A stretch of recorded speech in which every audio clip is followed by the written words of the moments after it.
Of my children in the background, they're angels. So this is just a quick explanation here of how the Hogwarts competition. I need to go outside. Okay, I'll take you outside in just a minute. Okay, just 1 minute. So this is how it's going to work. You are all about to be sorted into houses. In fact, when you get this video, you probably will have just barely been sorted into houses.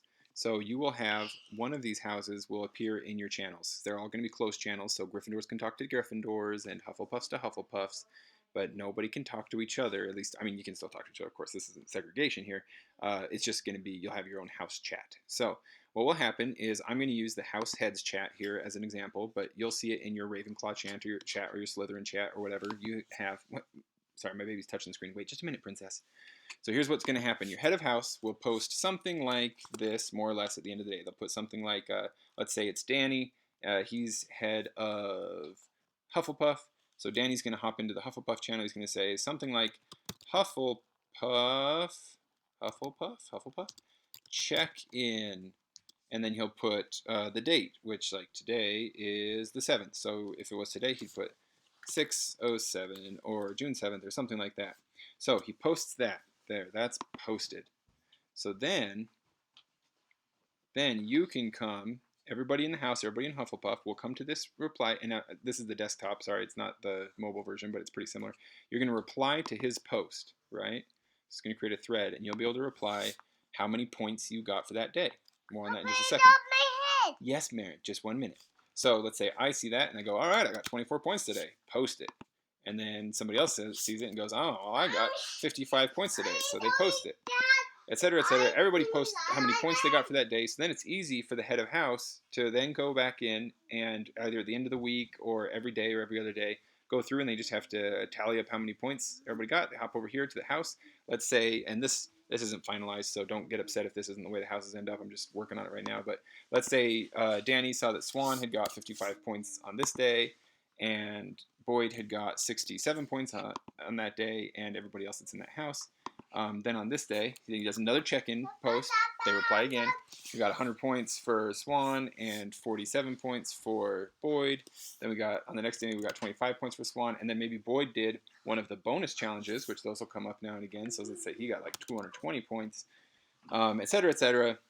So we'll have a running total for the week, and we'll be able to see how many points each house has every week and their running total. So we'll be able to keep everybody up to date as to which house is pulling ahead and which houses are neck and neck, and it'll be really exciting. So we'll go all the way through to our grand finale right before the 4th of July, and we'll see which house has the most points, and we'll win the fabulous prize of, if nothing else, lots of respect.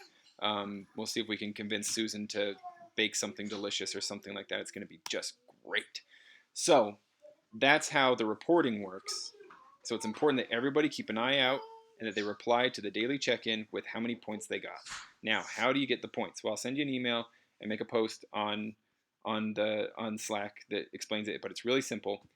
If you're on your practice chanter or your pad, you've got 1 point for 1 minute. So if you practice for 5 minutes, you get 5 points. If you're on your pipes or on your drum, then you get 2 points for every minute. So if you practice for 5 minutes on your pipes, you've got 10 points, baby. Then there will also be periodic like extra challenges, bonus challenges that will get you a set number of additional points. So 50 points if you do this by the end of the day, or 100 points if you do this. And so then your points can of course jump in number there. So that's how you add them up, but we don't want the headmasters to have to add everything up and do all the math. So each of us will figure out how many points each of us got each day. Report that to the headmaster. That's easy. Then it's easy for the head of house. Then it's easy for the head of house to just grab those points, put them in the spreadsheet, and we've got the totals going. So this way, it's not a bunch of work for anybody. It's just fun, and we all have a great time and get really good at our instruments.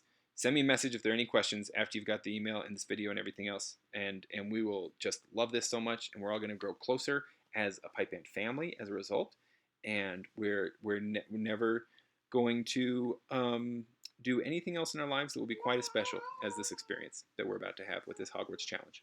Also, if anybody in the band still wants to join, you can totally still join in. It's no big deal. I did want to have everybody kind of set from the beginning, but nobody's going to be kicked out, of course. So just hop over to the random channel, and where it says Hogwarts Pipe Band Check-In, just reply to that, and I'll add you to a house, and we'll carry on. It's going to be super fun. You won't want to miss it. Bye!